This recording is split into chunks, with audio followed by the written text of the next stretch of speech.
Don't you know that you so wrong, man? You're wrong and here's why. Chris and Greg don't see eye to eye, like none of the time. Robert Covington stinks, I don't care what you think. How is LeBron James the king when he's ruining teams? You're wrong and here's why. Underdog Sports presents. You're wrong and here's why. Underdog Sports presents. Let's go, let's go, let's go. Hey everybody, and welcome to this week's episode of You're Wrong and Here's Why. I'm Chris Horwedel, joined as always by Greg Crone. Gregory, how are you? Wonderful day in the neighborhood, Chris. Beautiful. I always want to say Manayunk, but you do not live in Manayunk anymore, Greg.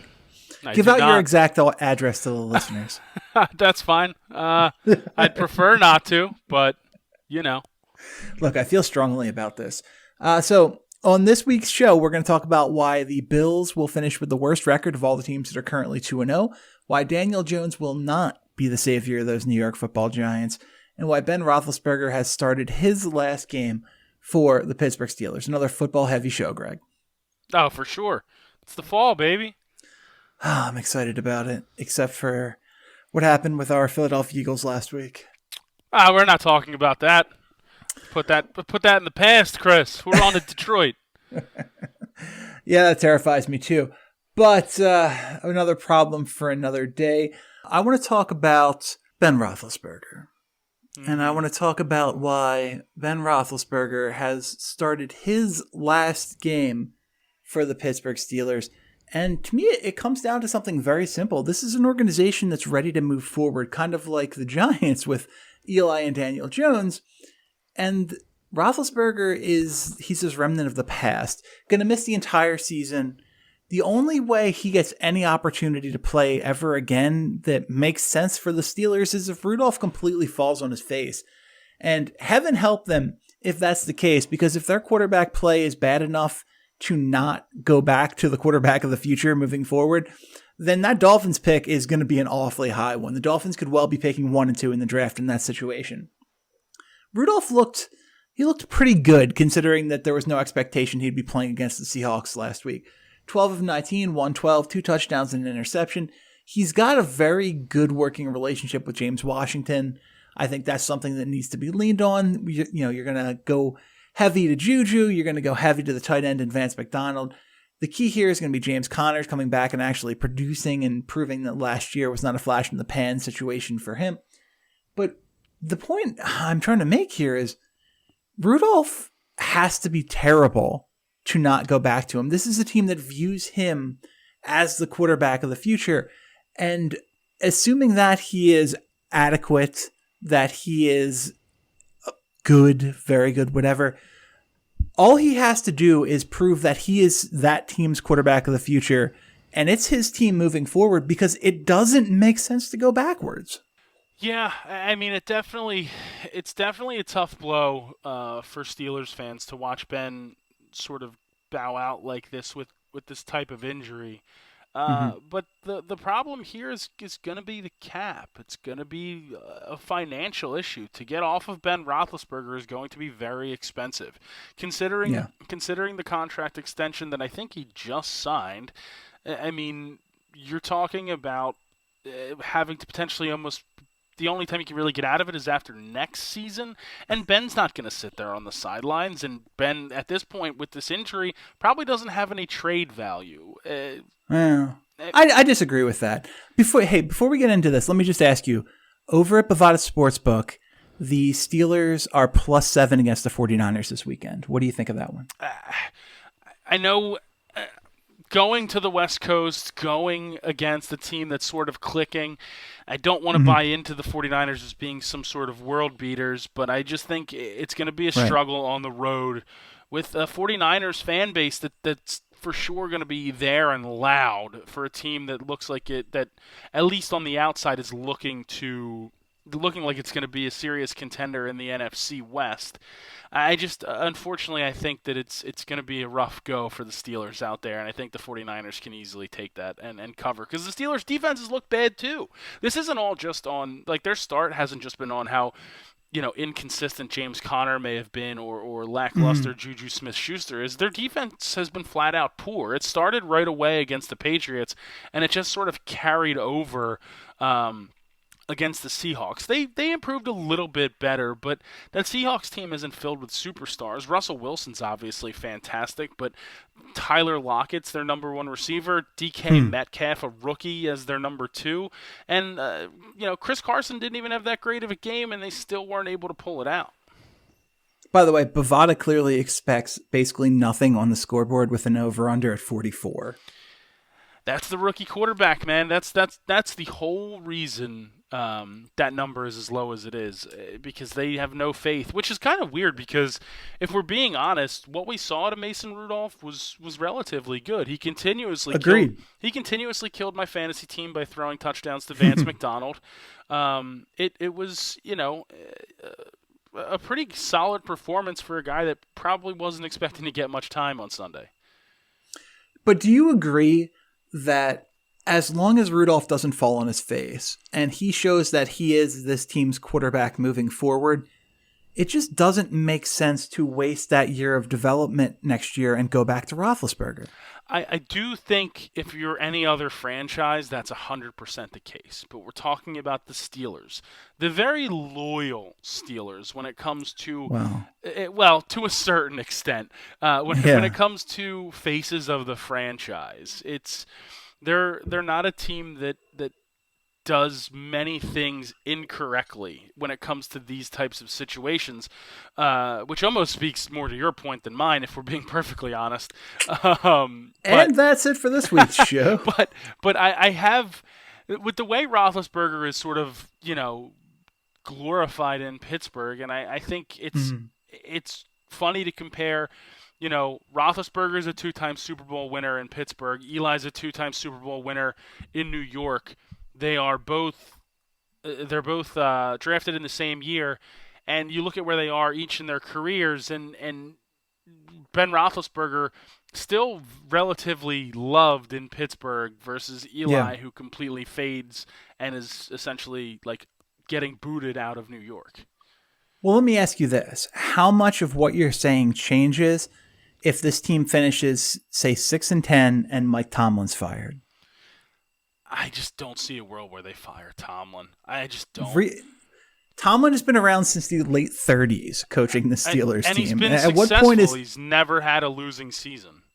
I know, but you don't throw that kind of success away in the NFL. I don't care. This is where teams get dumb. This is the Andy Reid thing, though. This is the Andy Reid thing, where eventually teams just stop listening to a guy regardless of how much he's winning. Yeah, but Andy Reid also had seasons mixed in there where he was 4-12 or 6-10. Like the Steelers don't have that. They're always in the hunt, and to fire him in a season where they lose their starting quarterback 2 weeks into the season would be a severe overreaction, and also very out of character for the Rooney family. Now, obviously, it's a different generation. You don't have Mr. Rooney still overseeing everything, and it's also a different time in sports. But I don't see a world where they fire Mike Tomlin regardless of how the season goes. About midway through this season, Tomlin will coach his 200th regular season game as the Pittsburgh Steelers head coach. 200. It's longevity we don't see in the NFL really anymore, outside of but we don't see it for a reason. The game changes. I already think this team is at the point where they're not paying the attention to Mike Tomlin that they were before. Something needs to happen to shake up this organization. And I think this is probably the time to do that, as you're going to move away from Roethlisberger, Brown, and Le'Veon to Mason Rudolph, James Conner, and Juju. To me, it's one of those situations where I just don't think it's not a Marvin Lewis situation where he's consistently not good. I mean, you're talking about 2 8-8 seasons, and those were 6 and 7 years ago. A 9 and 7 season every other year outside of last year where he went 9-6-1. The guy's double-digit wins every year. What else can you ask for? 9-6-1, your star running back held out last year. Your star wide receiver lost his mind and didn't show up to week 17, and you're one fumble away against the Saints to where you don't really have to worry about making the playoffs. You know what I think's really interesting about Tomlin is that only one coach has come from his coaching tree to go lead an NFL team on his own. Only one. Now that's actually really interesting. And that's Bruce Arians. Yeah, I mean, you have two guys who went on to coach in college, but I mean, you look at the Andy Reids or guys like that, and they're just those trees are giant. Yeah, but are Andy Reid's trees that successful? Let's be honest. It's great that he got Brad Childress the job. Doug Peterson being considered part of Andy Reid's coaching tree was he in Kansas City for 2 years with Andy Reid at most? Still counts. Sure, it does. But Brad Childress holds a lot more water in me as an Andy Reid coaching tree guy than Doug Peterson does. And Brad Childress was a horrendous head coach in the NFL. Well, okay. Horrendous is probably not fair. But, all right. So as Vikings fans, I'm sure they love the Brad Childress era. Assistant coaches under Andy Reid who became NFL head coaches. Again, I want to point out that there is one from Mike Tomlin in all of his time. Brad Childress, John Harbaugh, Steve Spagnuolo, Leslie Frazier, Ron Rivera, Pat Shurmur, Todd Bowles, Doug Peterson, Sean McDermott, and Matt Nagy. Man, that sounds like a 500 record at best with that coaching tree. I mean, there's hits and misses, but you talked about how much you like McDermott. Misses, but there's serious misses there. But that's not Andy Reid's fault that those guys got hired. That's a compliment to Reid, not his fault. Offensive coordinator or his defensive coordinator, and he was his offensive line coach. Okay, that one I'm still a little confused by. I will admit that. That was a bizarre choice. But that's another thing where I don't blame Castillo. I also would have taken the job if it was incorrectly offered to me. 1,000%. But you get a Harbaugh in this. You get Rivera. You get Peterson. You get McDermott. These are good coaches. Is Ron Rivera as good of a coach as we really think? He's been a head coach for a decade, basically. Sure, but longevity doesn't always mean you're a good coach. Marvin Lewis coached in Cincinnati since I was in kindergarten. No. Listen. Now you're in fifth grade. I think that there's a certain certainly something you can question about the development of a staff and the guys on his staff that Mike Tomlin does not have. He clearly doesn't possess the ability to do that. But when it comes to Sundays and winning, Mike Tomlin does that, and that's a hard thing to throw away, especially considering, again, the franchise itself. They are a franchise that has essentially had 3 head coaches since my dad was born. And Big Steve's not exactly a spring chicken nowadays, but it's crazy to think that a franchise can only have that many coaches. So I don't think that an overreaction to one season that's marred by superstars essentially not liking what the franchise is doing or not liking their quarterback, and a season where your quarterback gets hurt in week 2 bars a major change like firing Mike Tomlin. First of all, don't ever knock Steve Crone on this program. I will not tolerate it. Second of all, look, the time for the change has come. It's you talk about there being 3 head coaches since your father was born, and that's fair, and that's impressive, and I would hope it continues for them. I also think it's an over-exaggeration, but still. I don't think it's incorrect. It might not be. Because the Steelers have had all right, we're going to look this up, and then we're going to get out of here pretty quickly because some of the other segments on this show run a little bit long. But head coaches, the Steelers have had a crazy, crazy, crazy, crazy run of head coaches. All right, so you have Mike Tomlin. No, I think that's accurate. When did Chuck Noll start?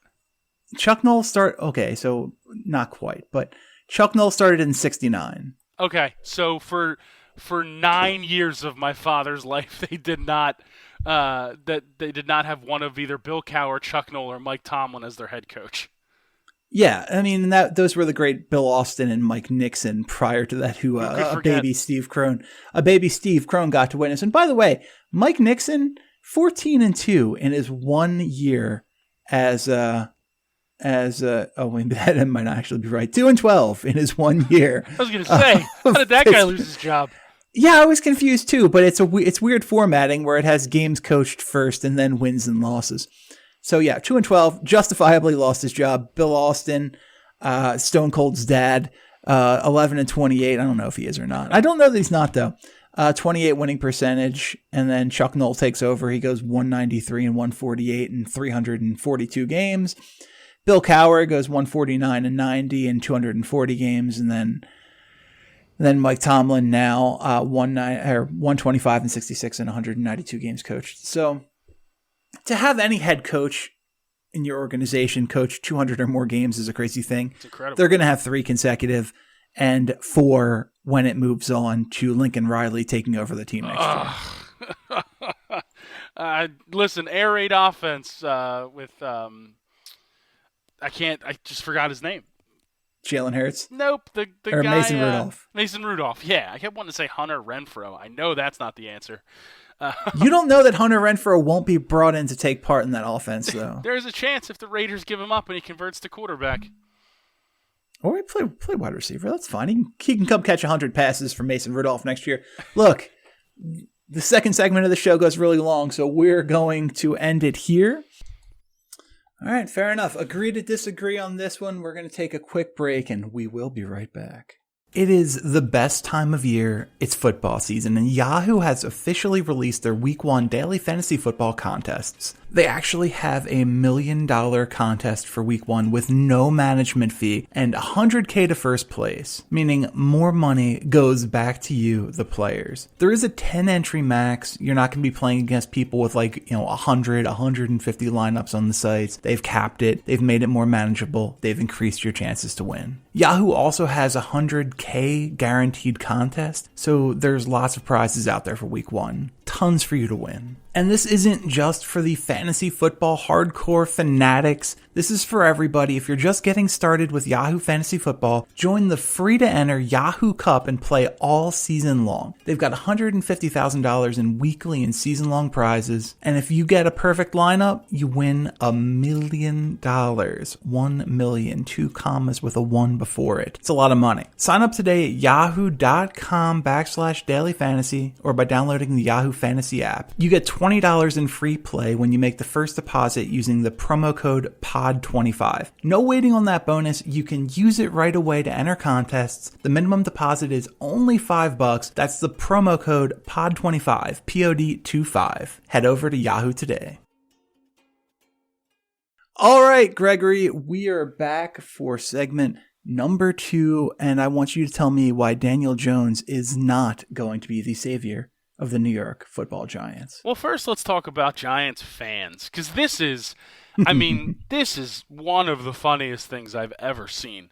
And I know, Eli's clearly over the hill. He's clearly hit a point where there's unfortunately just no coming back, and that happens in the NFL to quarterbacks that aren't named Tom Brady. We finally hit that point.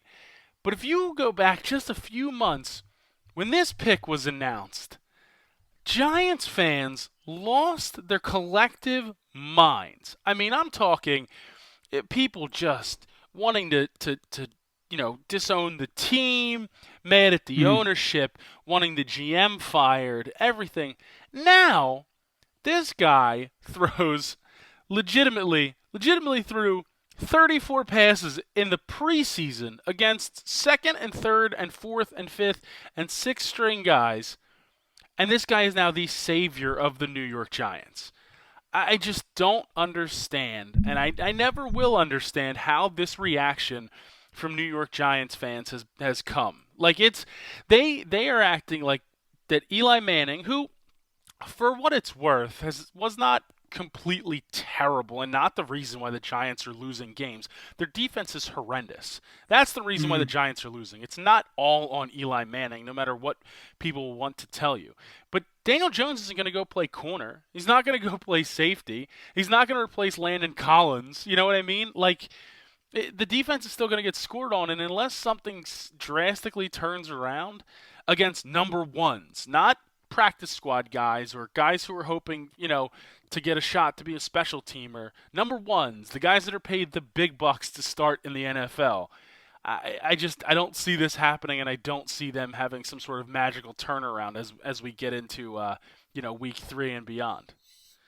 Well, I wanted to see what Vegas thinks of the Giants, and unfortunately, it's not super positive. Bovada has the Giants +7 against a pretty bad Bucs team, so not encouraging. But look, I think this all comes down to just needing a spark. And we occasionally get to that point with teams. Eli has run his course in New York. They wanted to replace him last year. They wanted to move on from him last year, and it went poorly. I don't know that Daniel Jones is going to put up numbers like Patrick Mahomes or like Lamar Jackson or somebody like that, but he is going to usher in this new era of New York Giants football. He's going to change how teams have to defend the New York Giants. He's physically superior, he's got a stronger arm, and he's just a bigger threat on the football field than Eli Manning. And in that sense, he is going to change this team for the good. You talk about the 34 passes he threw in the preseason. Well, this is all we have right now. And he completed 29 of them. He completed 85.3% of his passes when you're talking about a guy who accuracy was a little bit of a knock coming out of Duke. You talk about a guy who put up yards, who averaged 12.2 yards per completion. He averaged, 2 touchdowns, no interceptions, 137.3 quarterback rating. Daniel Jones did absolutely everything you could have asked of him in the preseason to earn this opportunity. It's not his fault that the team made a bizarre decision to commit itself to Eli Manning this year. Daniel Jones is the quarterback who will usher in the next era of good Giants football. He'll team with Saquon, and this will be a potent duo for other teams to have to contend with. I mean, the fact that when we look at what we know about Daniel Jones from a preseason standpoint, but then you also take into account what he did at Duke. And Duke, not exactly a perennial powerhouse of football, so it is tough to hold him completely accountable. But, I mean, his first year as a starter, they go 4-8. They're 1-7 in their conference. They finished 91st out of 128 teams in the NCAA. Junior year, 7-6, or sophomore year, 7-6, 3-5 conference record. 8-5 the next year, but still 3-5 in the conference. So when you're playing the best of the best competition that you can in college football, you're not winning, and you're not having that success that you would hope. And also the weird regression from his first year as a starter, he completed 62% of his passes. Then you go to the next year, and he only completes 56%. Now, it went back up to 60% in his final year at Duke. But something about that fluctuation really it tells me that we don't know how accurate he's going to be at the NFL level. And again, I think that it's great for him that he was able to prove in the preseason against those backup guys that he could complete passes. But this Sunday, and against number ones in the NFL, it's going to be a big difference. Now, he may get a little bit of a break in Tampa Bay.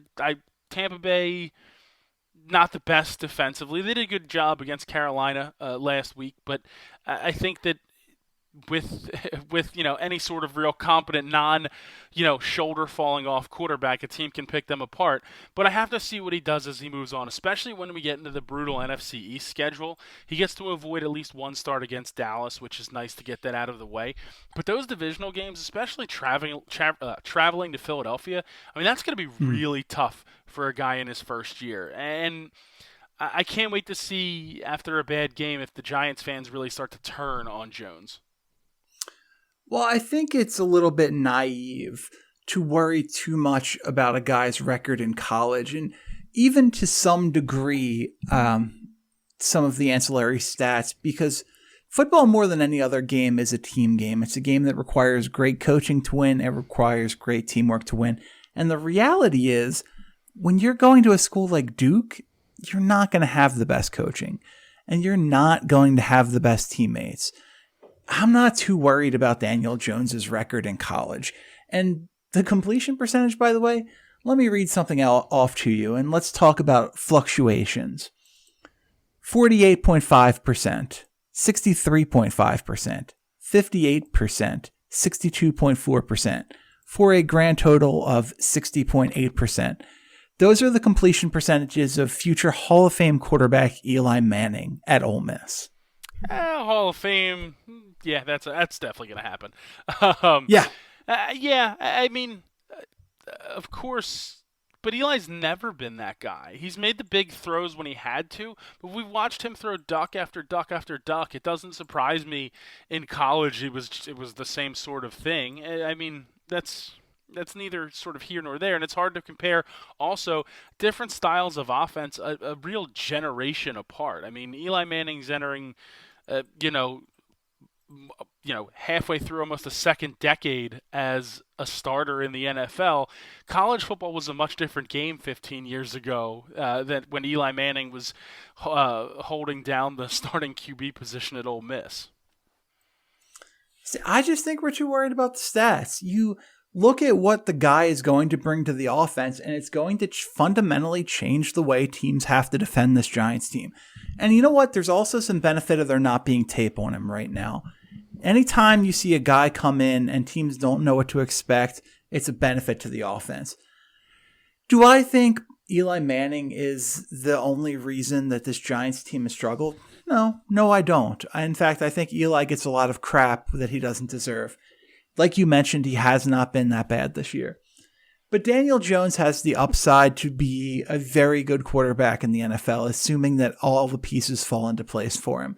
Now, the Giants need to fix the offensive line. They need to add more weapons at wide receiver. The Golden Tates and Sterling Shepards of the world are fine complementary players, but you need a true number one. And that is where, maybe a guy like Jerry Jeudy or T. Higgins or Henry Ruggs or any of this elite group of 2020 college football wide receivers can come in handy. Jones is going to change this team. Jones is going to make the Giants more dangerous than they were last week, and he's going to give the fans far more reason for hope. It's tough for guys to get up for playing behind an Eli Manning when you're bad. Teams will rally around, Giants players will rally around Daniel Jones. That's not something they had prior to that. The Giants need a number one wide receiver. Where could they have possibly found one? Oh, it's the guy they traded to Cleveland for essentially no reason other than the fact that him and the GM didn't get along because the GM has an ego and has been, all around the league, sort of soured people on him and his attitude. And not to say that OBJ was exactly a saint in New York, because he certainly had his issues that were obviously amplified by the New York media, but I mean, it's almost comical that now we're looking at the Giants and wondering, man, they need to add that one piece on the outside to really allow guys like Golden Tate and guys like Sterling Shepard to really, shine in this offense. And they had that. They had that 5 months ago, and they traded him, and now he wears $1 million watches during games. Gregory, you're being crazy. They're only $180,000. My apologies. But, this is the way the NFL is going, and it's turning more into the NBA trade deadline by the week, and that's a scary thing. There's another example of this. Look at what happened in Oakland, and this doesn't bode particularly well for the Giants, I suppose, but a week or 2 weeks after they traded Khalil Mack to the Chicago Bears, John Gruden was out there talking about how hard it is to find a pass rusher and how that's what this team needs to change the tune of their defense. Then they go and they wildly overdraft Cleveland Farrell, a guy who has struggled to do anything interesting and anything significant over the first 2 weeks of his career. The Giants find themselves in the same position. But I don't know that it's entirely their fault. This is just the way the NFL is headed. You have Micah Fitzpatrick traded. You have Laramie Tunsil traded. You have Jalen Ramsey asking for a trade. Melvin Gordon asking for a trade. Trent Williams asking for a trade. Rumors that Jamal Adams is asking for a trade. The time for players to bide their time on losing teams seems to have gone the wayside in favor of let's get to the best team we can and the best opportunity for us. Team building's gone. This is just the NFL we live in now. Yeah, it is very interesting how the NFL is sort of, at least from a player standpoint, and it's starting to go towards almost like the NBA with the way that guys express their, frustration or disinterest in being on a team, and then here we are 3 weeks later, they're somewhere else in a different uniform. And it's interesting to see, and it kind of it's taking more and more power out of the owner's hands, which I guess is kind of a good thing. And to be honest, with football, it's the most dangerous sport by far, outside of hockey where there's actual legitimate blades on the ice at all times. But you're talking about guys that are putting their present and future on the line every time they take a snap out there. Who would want to waste their years playing on a team that's 2-14? I mean, I can fully understand guys wanting to do this and guys wanting to make that move, especially if Jalen Ramsey would like to make that move to the Philadelphia Eagles. Hey, I mean, that works for me. But look, the realities of the salary cap are different in the NFL than they are in the NBA. With the guaranteed money, it makes it exponentially harder to move players in football. So if this trend's going to continue, players are going to have to do something about the guaranteed money they're getting up front. Because anytime a team trades a player, all the guaranteed money left on his contract gets pushed onto their salary cap for that year. And that is just not something that a lot of teams can handle, nor should they have to, because, a 23-year-old safety is impatient with the progression of the team. We've never seen guys, and I know Minka Fitzpatrick didn't come out and demand a trade. He was sort of a byproduct of a tanking Dolphins team. But we've never seen guys like Fitzpatrick or Jamal Adams asking for trades before. Jamal Adams is 23. It's his second year in the NFL. He's probably the second best strong safety in football. How about being part of turning an organization around rather than being impatient and just demanding a move right now? Well, I think the biggest issue there is guys go to these franchises that are perennial losers. But it never happened before. Yeah, no, I agree. And I think that that's just the age of society in general and the way, everything's sort of instant gratification, if that makes sense. It's a weird, larger level when it comes to being on an NFL team and trying to win and be successful.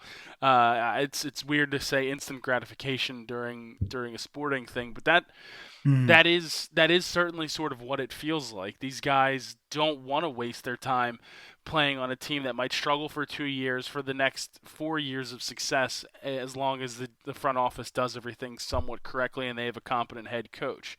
It's an interesting new wrinkle sort of in the NFL. I mean, in the case of Jalen Ramsey, I mean, he's not necessarily a young guy. He's been in the league for several years now, but the conflict with the coach, and it's, get me out of here, like, immediately. And in Jamal Adams' case, I don't know how real those rumors are. I've read other things where he tweeted out that he never followed the Jets, so that's not a story, yada, yada, yada. Who knows what's true and who knows what isn't. I wasn't checking his, who he was following 5 days ago before. Well, that's on you, Greg. Obviously. And when it comes to the Dolphins, I mean, the Dolphins are an embarrassment. I mean, you want to talk about the NBA taking the Sixers over, essentially using the Colangelos as their pawns. I mean, I could see Goodell having somebody take this Dolphins franchise over almost immediately. I mean, to lose as prolifically as they have been losing in the first 2 weeks of the season, it's almost unsafe. Like, yeah, you have to feel bad for these guys that are out there putting their health on the line and putting their bodies on the line to just get absolutely pummeled. Now, granted, the Patriots are the best team in the league, or at least if they're not number one, they're 1B. It's so there's a little bit, you have to temper it a little bit, but if they come out this week and they just get whacked again by the Cowboys, I mean, how could you even consider, wanting to go out there and play for the Dolphins? Okay, two things. One, did you see the incredible tweet by Xavier Howard of the Dolphins, who tweeted out a GIF of one of the final scenes from The Fresh Prince of Bel-Air where Will is walking around the house, an empty house by himself. Just perfectly used by Howard. And two, you mentioned the Patriots and the Cowboys. I mean, this is sort of not relevant to this conversation, but interesting nonetheless. We talked about these lines last week. Both the Patriots and the Cowboys are 21.5 plus point favorites in their games this week at Bovada. I mean, I've watched so much NFL in my life, and in the last 10 years from different things, watching lines and looking at them and listening to people talk about lines, I can't remember a time where there was one 20-point favorite in the NFL, let alone two in the same week. It's unheard of. Yeah, it's scary how quickly football is becoming baseball with the haves and the have-nots. Well, and I would probably take both of those favorites in that situation, which is the even scarier part. I picked and I picked the Patriots to win 38-6 over the Jets this week. So covering and then some easily. Like it's rough. It's amazing that in the NFL that a team can be 3 touchdowns better than, or 3 touchdowns worse than every team that they play. Like it's going to be interesting to see, the Dolphins, obviously, I know we talked last week, and they don't get the Patriots again until the end of the season. But, I mean, some of these teams that they're going to end up having to play, I mean, they're going to play the Chargers after the Cowboys. The Chargers are no slouches.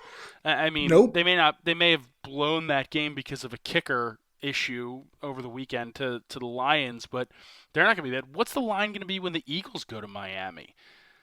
I mean, I don't know. Do the Eagles have anyone healthy at that point? Well, that's also a very fair point. Injury after injury after injury for that team. I've never seen an NFL team cancel a practice like the Eagles did today.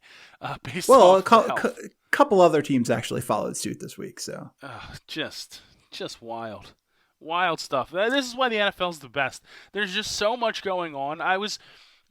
Sunday we were on our way back from a weekend down the shore, and we went to the Phillies game for about 3 innings, watched a guy hit a grand slam, high-fived the Philly fanatic, and watched a guy on the other team hit a grand slam, because that's what I do when I go to Phillies games. I watch the other team consistently hit grand slams against us. That's the 3rd one I've been a part of this year. Awesome. But high-fived the fanatic, came home and was watching Red Zone, and the insanity of the Red Zone channel with, about a quarter and a half left in each game to a quarter left in each game of the 1 o'clock slate was just, it was crazy. No matter what game you were looking at, every game was pretty much competitive outside of that Patriots game. Everything else was, and I guess for the most part, the 49ers-Bengals game was wrapped up. But all those 8 other games that were going on at that time were just like crazy storylines. If you're into fantasy, if you're into gambling, any of that stuff. It's why the NFL is the absolute king of all sports. Well, talking about the Eagles' injuries real quick, I thought it was super fascinating when Aguilar went down briefly, because that left the team with 2 healthy wide receivers and 1 healthy tight end, basically forced to play certain formations for the rest of the game just because they didn't have anyone else healthy. Goddard got hurt early, Jackson and Jeffrey got hurt early, and then Aguilar got hurt briefly during the middle of the game. It left the team with Zach Ertz, Mac Hollins, and J.J. Arcega-Whiteside as the only healthy players on the skill positions on offense. So, boy, it's kind of incredible that game turned out to be as good as it was and as close as it was given that situation. Somebody signed Jordan Matthews. My God.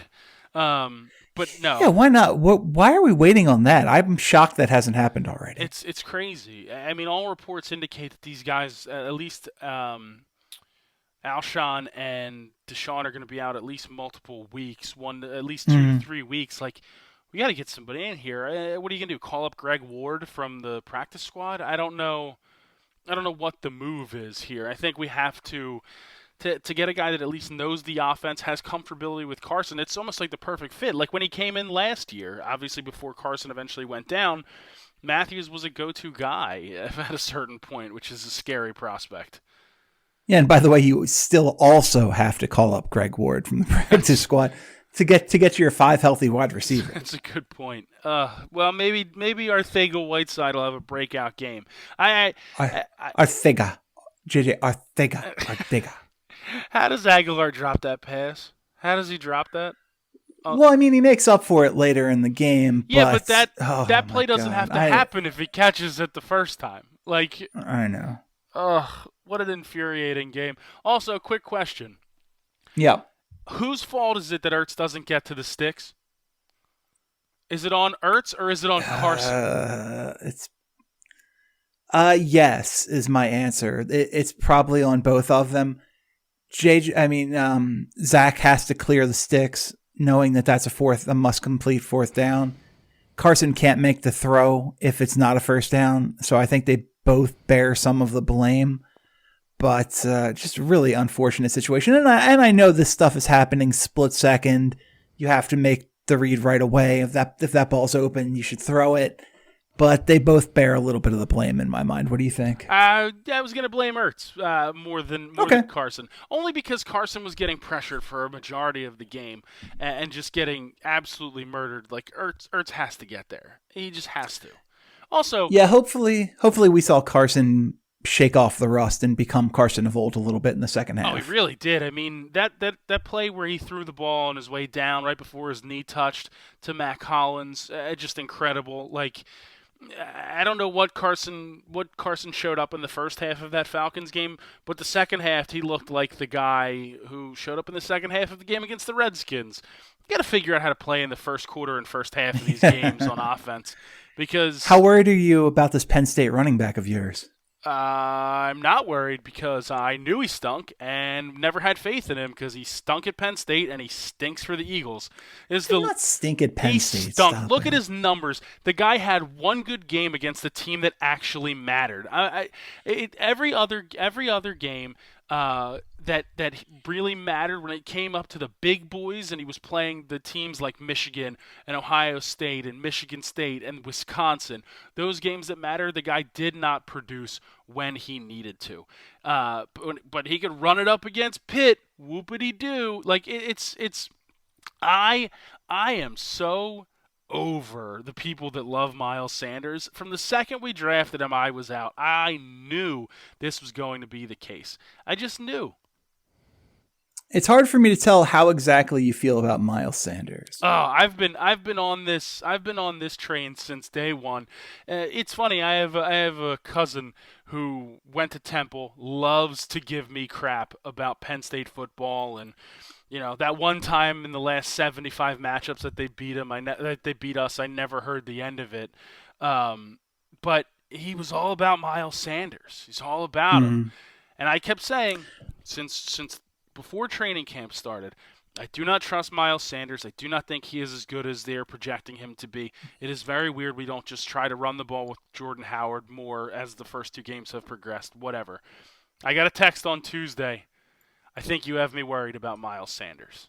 And I could be wrong. I do. I hope you are. And I do think you make a little more out of the struggles in college than were actually there. Really bad games against Michigan and Ohio State, but buck 18 against Pittsburgh, 200 against Illinois, buck 62 against Michigan State, buck 59 against Wisconsin, buck 28 against Maryland last year. These are not bad teams. I need to see what his longest carries are in that Michigan State and that Wisconsin game because and please spare me the Maryland. They stink. They lost. They stink. They lost to Temple this weekend. No. Yeah, no. Listen, of course I'm a little bit oversensitive on the Miles Sanders hate just because I feel like Penn State wasted a potential shot at being somewhat good last year with losing early in the Big Ten to Ohio State and Michigan State. And I want nothing more than Miles Sanders to actually be a contributor. I was talking to another person at work comparing the Miles Sanders draft pick back to the year we drafted Tony Hunt out of Penn State. And Oh, boy. as hyped as I was for that, because, I was in there. It was all about Tony Hunt. I was there at Penn State when Tony Hunt played. I was still at Penn State when he got drafted by the Eagles. Obviously, a little bit of a different style running back than Miles Sanders. Yeah. Much more of a bruiser, kind of up the middle guy. And Tony Hunt was a complete bust. And that's what really sort of worries me in the Miles Sanders situation. And also, Penn State running backs just don't have a history of success in the NFL, going all the way back to guys like Kajana Carter, all those guys. Who's that guy with the Giants? He's pretty good. Okay. Yeah, you're going to hit 1 out of every 10. You can't. Also, Kajana Carter was a knee injury. You can't blame that. You can't say that was a byproduct of that, the actual player. Yeah, I don't know. I mean, Tony Hunt did have 25 yards rushing in the NFL, so there's something to be said about the success he had. Very, very, very different styles of play, though. You're right. If you ask me, back in, I think it was 2007 that he was drafted, if you would have asked me then on draft day, as I was standing in a dorm room watching the third round of the NFL draft, and I saw that we picked Tony Hunt, I would have been like, we are set. We are absolutely set. We got a running back of the future. We have no issues here. Let's go. Perfect guy to mix it up. I guess that time would have been still Westbrook and those Carell Buckhalter years for us. I was so in on Tony Hunt and just completely ready to go and buy my Tony Hunt Philadelphia Eagles jersey. And turns out, Chris, I was very, very wrong. Well, I am going to get you a Tony Hunt Philadelphia Eagles jersey for Christmas. Consider that done. But this is getting long, so we're going to take a break, and we'll be right back. It is the best time of year. It's football season, and Yahoo has officially released their Week 1 daily fantasy football contests. They actually have a $1 million contest for Week 1 with no management fee and $100K to first place, meaning more money goes back to you, the players. There is a 10 entry max. You're not going to be playing against people with 100, 150 lineups on the sites. They've capped it. They've made it more manageable. They've increased your chances to win. Yahoo also has a $100K guaranteed contest, so there's lots of prizes out there for Week 1. Tons for you to win. And this isn't just for the fantasy football hardcore fanatics. This is for everybody. If you're just getting started with Yahoo Fantasy Football, join the free-to-enter Yahoo Cup and play all season long. They've got $150,000 in weekly and season-long prizes. And if you get a perfect lineup, you win $1 million. 1 million, 2 commas with a 1 before it. It's a lot of money. Sign up today at yahoo.com/dailyfantasy or by downloading the Yahoo Fantasy app. You get $20 in free play when you make the first deposit using the promo code POD25. No waiting on that bonus. You can use it right away to enter contests. The minimum deposit is only $5. That's the promo code POD25, POD25. Head over to Yahoo today. All right, Greg, we're back with those Buffalo Bills. So look, as we stand, 9 NFL teams have a 2-0 record. The New England Patriots, those Buffalo Bills, the Baltimore Ravens, the Kansas City Chiefs, the Dallas Cowboys, the Green Bay Packers, and most of the NFC West, the Rams, the 49ers, and the Seahawks. It's pretty clear to me that the Bills are the worst of that group. Now, the only team that could even potentially contend with Buffalo is the 49ers, who maybe have gotten a little bit lucky with some of the matchups early on in the season.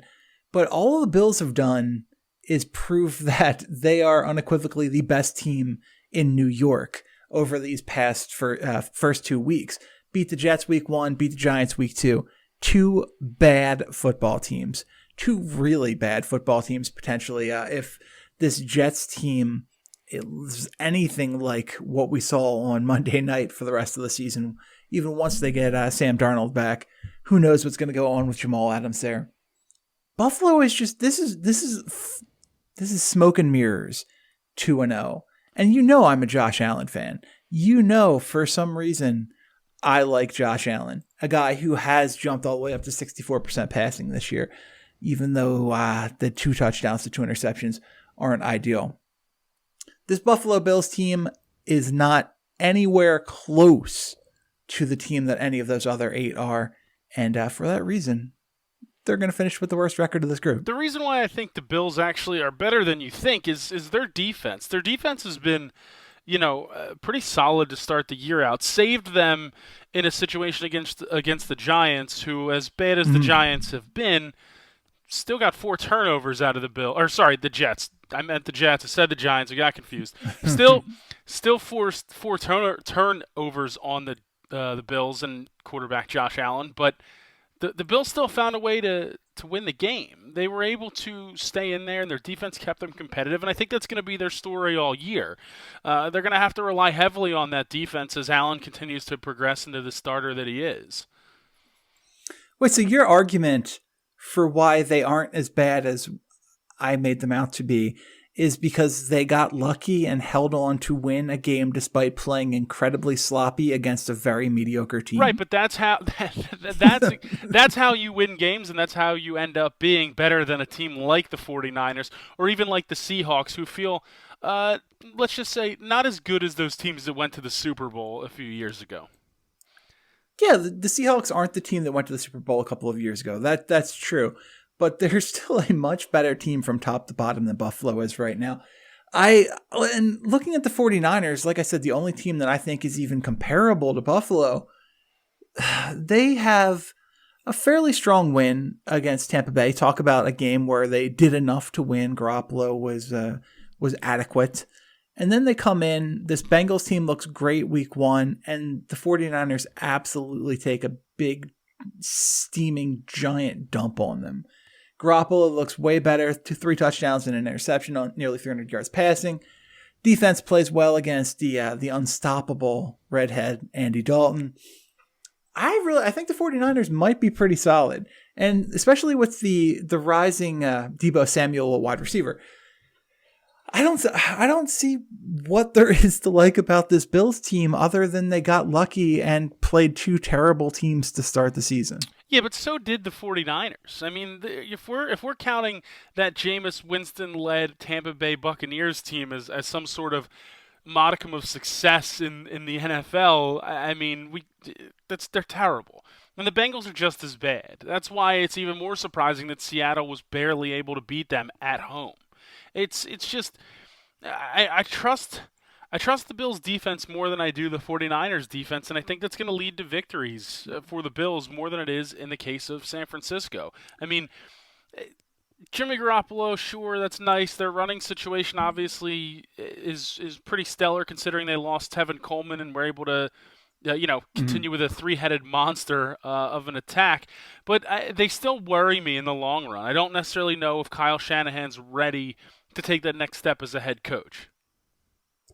Okay, well, how about this 3-headed monster in Buffalo of Devin Singletary, Frank Gore, and I guess Josh Allen? That doesn't inspire confidence. I mean, Frank Gore, as much as I despise him for the way he acted when he signed with the Eagles and then quickly left, the guy still does produce despite being 170 years old.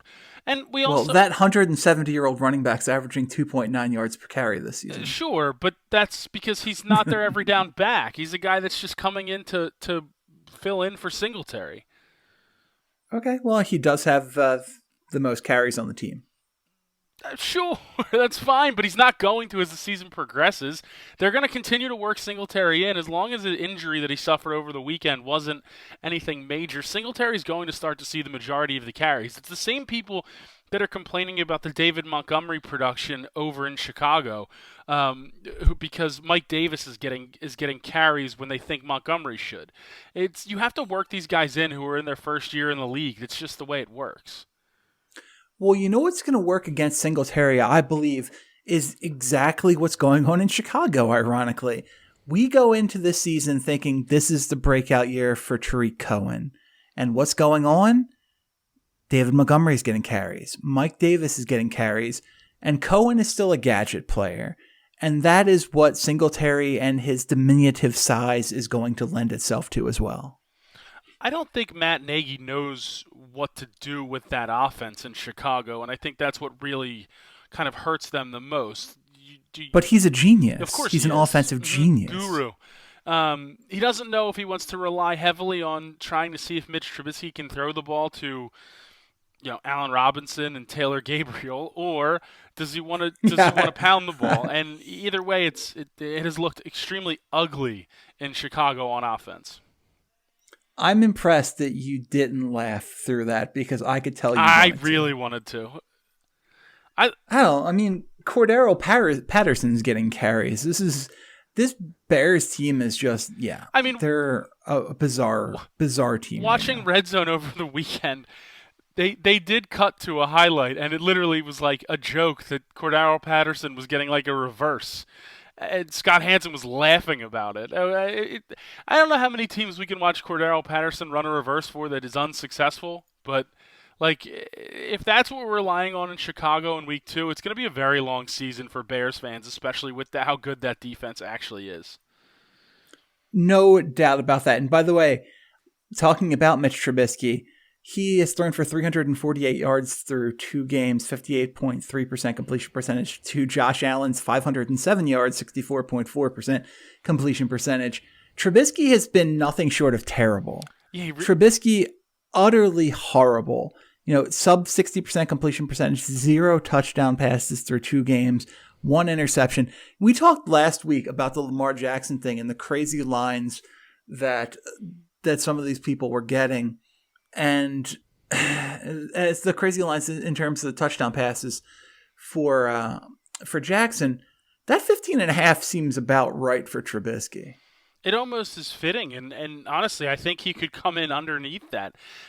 It's a combination of they don't know what.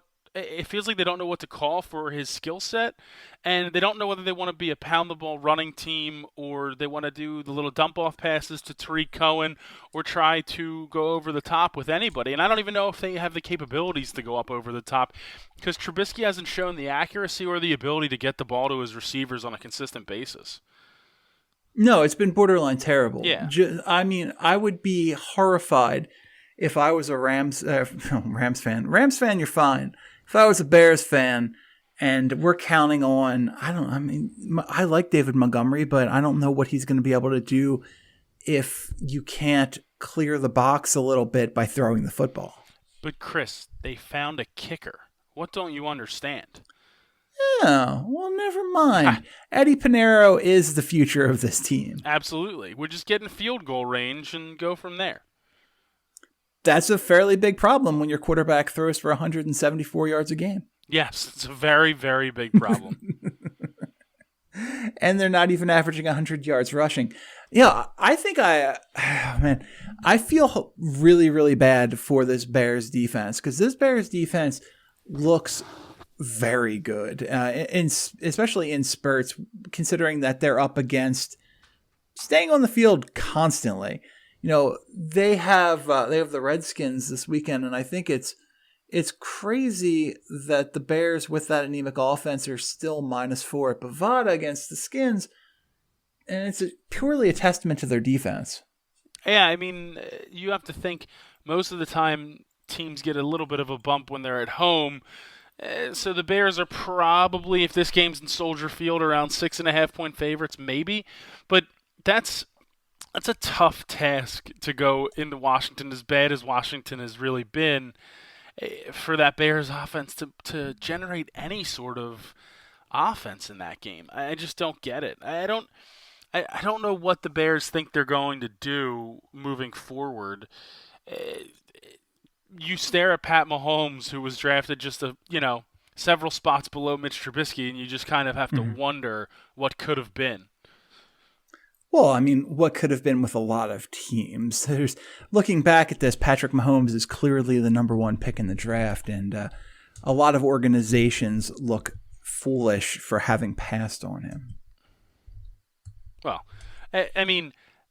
my biggest takeaway so far with the Bears is these guys that get praised as these offensive geniuses and these offensive gurus from a head coaching standpoint, they start to flounder, and it's almost like they're pressing. You know what I mean? They're just like trying to be too cute with certain things and just trying to do a little bit too much on offense and not necessarily letting the game sort of open up naturally. I don't know if that's the best word to use, but it feels like they're really panicking through 2 games. That's fair, but all of that, and honestly, it's still should be crazy. 0-2. If we're being perfectly honest. Still crazy to me that Trubisky went number 2 and was in contention to go number 1 in a draft where Deshaun Watson and Patrick Mahomes were also there. It goes to speak for the inaccuracy in scouting even now. I mean, scouting is far and away better than it was a long time ago where, drafts were really crapshoots. But, man, to fall in love with a guy like Trubisky it's embarrassing. He goes 2, Mahomes goes 10. Absurd. It's not absurd. Not a good look for that front office, I'll tell you that much. Not a good look for any front office. Not a good look for the Jaguars at 4 who pass on him, the Titans at 5, the Jets at 6. At least Chargers, Panthers, Bengals sort of have quarterbacks. Oh, God. A mess. But a moot point at the end of the day because none of these teams we're talking about here are 2-0. And proved who is the one team you believe more than any other team is worse than the Bills? I think the 49ers come back down to earth. If you look at their schedule, I mean, you have a division that has the Rams in it. So that's considerable. You could count that as 2 losses with how good the Rams have been. They have the Steelers with this week. They get a gift with Big Ben going down.